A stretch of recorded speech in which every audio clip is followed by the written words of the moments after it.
Jean, chapitre 12. 6 jours avant la Pâque, Jésus arriva à Béthanie où était Lazare qu'il avait ressuscité. Là, on lui offrit un repas. Marthe servait et Lazare était parmi ceux qui se trouvaient à table avec lui. Marie prit un demi-litre d'un parfum de nard pur très cher, en versa sur les pieds de Jésus et lui essuya les pieds avec ses cheveux. La maison fut remplie de l'odeur du parfum. Un de ses disciples, Judas l'Iscariote, fils de Simon, celui qui allait le trahir, dit: Pourquoi n'a-t-on pas vendu ce parfum 300 pièces d'argent pour les donner aux pauvres?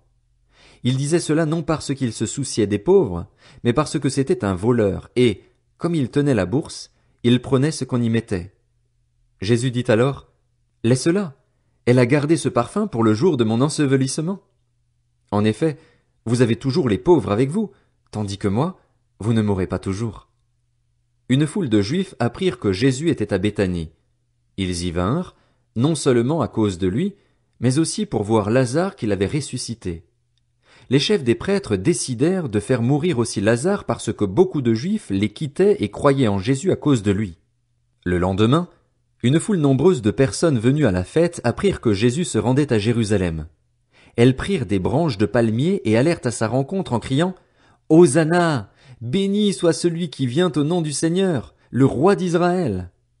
Jésus trouva un ânon et s'assit dessus, conformément à ce qui est écrit: N'aie pas peur, fille de Sion. Voici ton roi qui vient, assis sur le petit d'une ânesse. Sur le moment, ses disciples ne comprirent pas ce qui se passait, mais, lorsque Jésus fut dans sa gloire, ils se souvinrent que ces choses étaient écrites à son sujet et qu'on les avait faites pour lui. Tous ceux qui étaient avec Jésus quand il avait appelé Lazare à sortir du tombeau et l'avait ressuscité lui rendaient témoignage. C'est aussi la raison pour laquelle la foule vint à sa rencontre, parce qu'elle avait appris qu'il avait fait ce signe miraculeux. Les pharisiens se dirent donc les uns aux autres: Vous voyez que vous ne gagnez rien. Voici que tout le monde se met à le suivre. Il y avait des non-juifs parmi ceux qui étaient montés pour adorer pendant la fête. Ils s'adressèrent à Philippe, qui était de Bethsaïda en Galilée, et lui demandèrent: Seigneur, nous voudrions voir Jésus. Philippe alla le dire à André, puis André et Philippe le dirent à Jésus. Jésus leur répondit: L'heure où le Fils de l'homme va être élevé dans sa gloire est venue. En vérité, je vous le dis, si le grain de blé tombé en terre ne meurt pas, il reste seul. Mais s'il meurt, il porte beaucoup de fruits.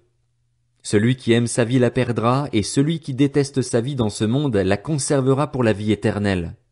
Si quelqu'un me sert, qu'il me suive, et là où je suis, là aussi sera mon serviteur. Si quelqu'un me sert, le Père l'honorera. Maintenant mon âme est troublée. Et que dirai-je? Père, délivre-moi de cette heure? Mais c'est pour cela que je suis venu jusqu'à cette heure. Père, révèle la gloire de ton nom. Une voix vint alors du ciel: J'ai révélé sa gloire et je la révélerai encore. La foule qui était là, et qui avait entendu, disait que c'était le tonnerre. D'autres disaient: Un ange lui a parlé. Jésus reprit la parole: Ce n'est pas à cause de moi que cette voix s'est fait entendre, c'est à cause de vous.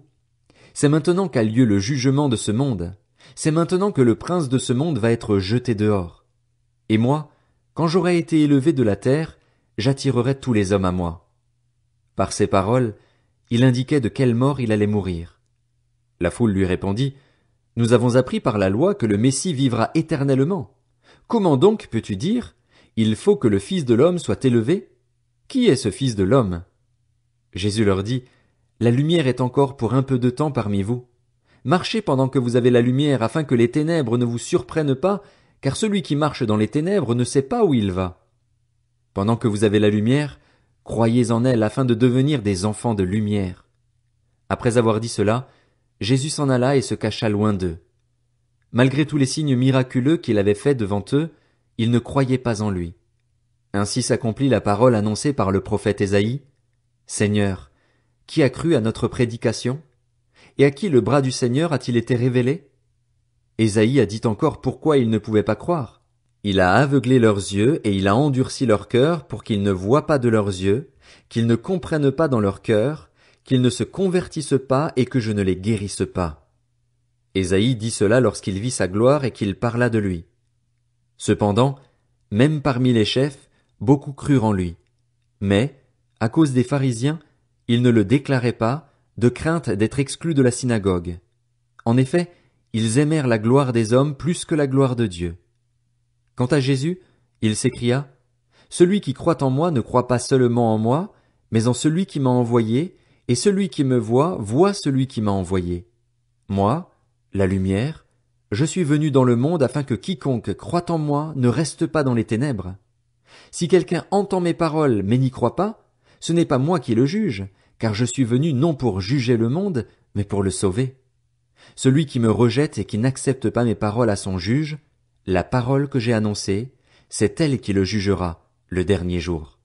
En effet, je n'ai pas parlé de ma propre initiative, mais le Père, qui m'a envoyé, m'a prescrit lui-même ce que je dois dire et annoncer, et je sais que son commandement est la vie éternelle. C'est pourquoi ce que j'annonce, je l'annonce comme le Père me l'a dit.